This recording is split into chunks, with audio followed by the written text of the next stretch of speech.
powered by Avo technology.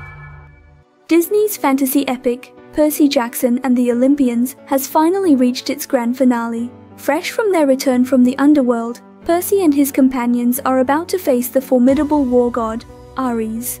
Despite the powerful adversary, Percy makes a surprising decision. Single combat. What? What?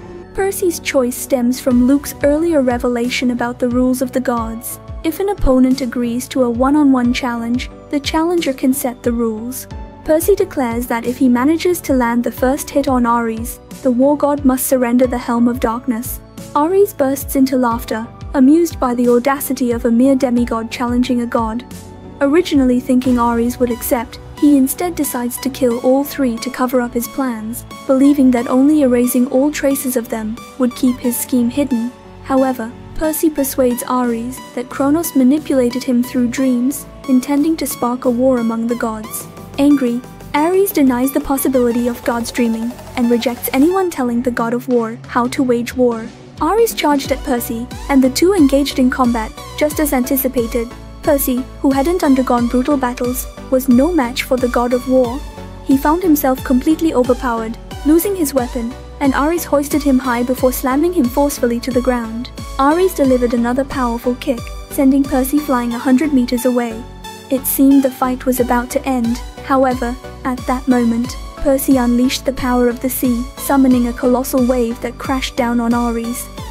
As the waters receded, Ares appeared battered and bruised.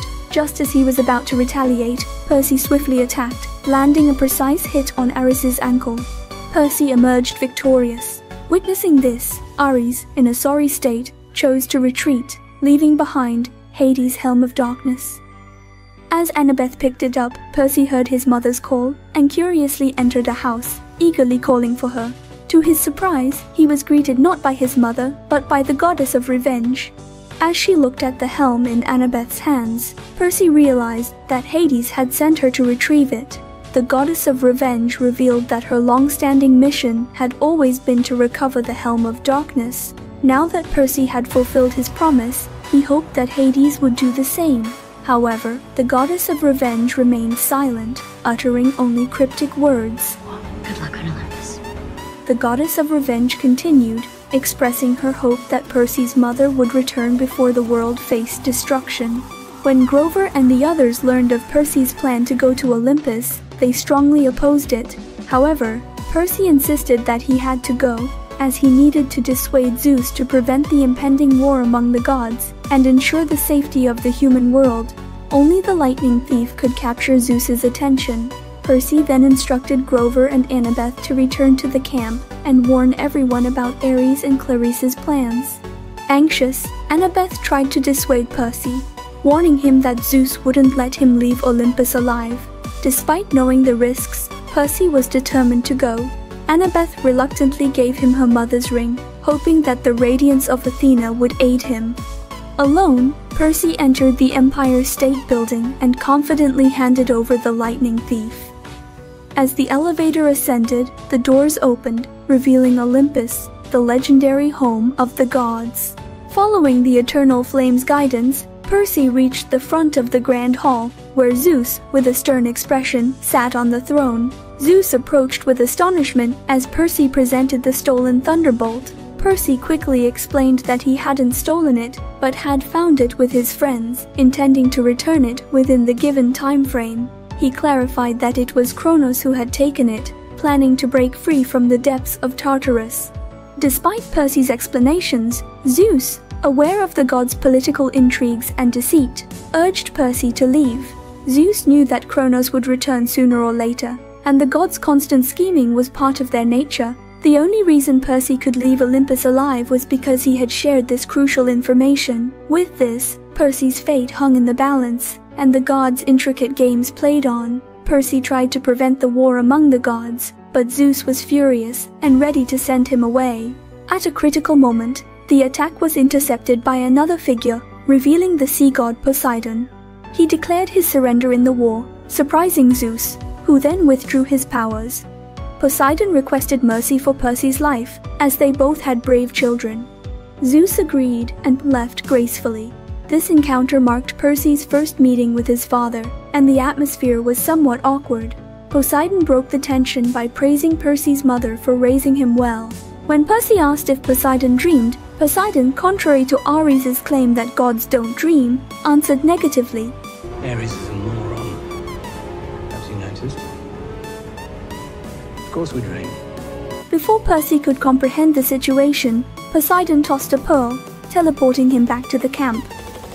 Upon Percy's return, he received a warm applause from everyone, including Annabeth. However, she directed his attention to Clarisse standing nearby. Annabeth indicated that there was an explanation. It turned out that everyone knew it was Clarisse who stole the lightning bolt, but there was no evidence. Accusing her without proof would only escalate the situation. Now, with Percy back, things could be resolved. Luke suggested reporting to Chiron immediately, but on the way, Percy became concerned about the last part of the prophecy yet to come true, and lose a love to worse than death. While contemplating this, he noticed Luke's strange expression. It dawned on Percy that Clarisse hadn't been apprehended yet because Luke hadn't informed Chiron. Percy realized that it wasn't Clarisse who stole the bolt, but Luke himself. Together with Ares, they framed Percy to deliver the lightning bolt to Kronos. Luke, aware that Percy had seen through his plan, dropped the pretense. He revealed his desire to overthrow the gods and invited Percy to join him.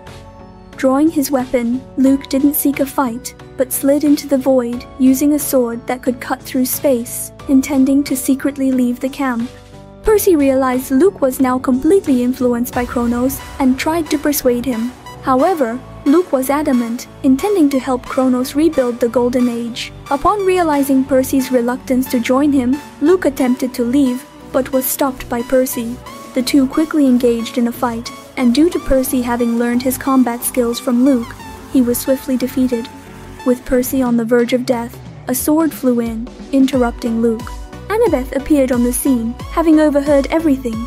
Luke had no choice but to escape through the open portal. The next day, Percy began packing his belongings, preparing to leave the camp and check if his mother had been released by Hades. Chiron warned him that Luke would surely come looking for him, now being the most formidable threat. After bidding farewell to his two companions, Percy eagerly returned to his cabin. His mother had already been released, and their emotional reunion was cut short when darkness suddenly descended. Turning around, Percy saw the approaching figure of Kronos, claiming victory and urging me not to disturb him in dreams anymore. Soon enough we'll meet in your world. If you can survive, what's next? So when you are serious, come find me. That is my hope. Your survival is the key to my return. Percy woke up abruptly, and his mother informed him to get ready for school. Everything seemed to return to normal. However, right after this calm, a storm was looming on the horizon. The series concluded with an extra scene where Percy's stepfather, unable to enter the house, noticed a delivery box at the door addressed to Percy from the gods. Intrigued, he opened it to investigate. Oh, that is gross. Powered by Avo Technology.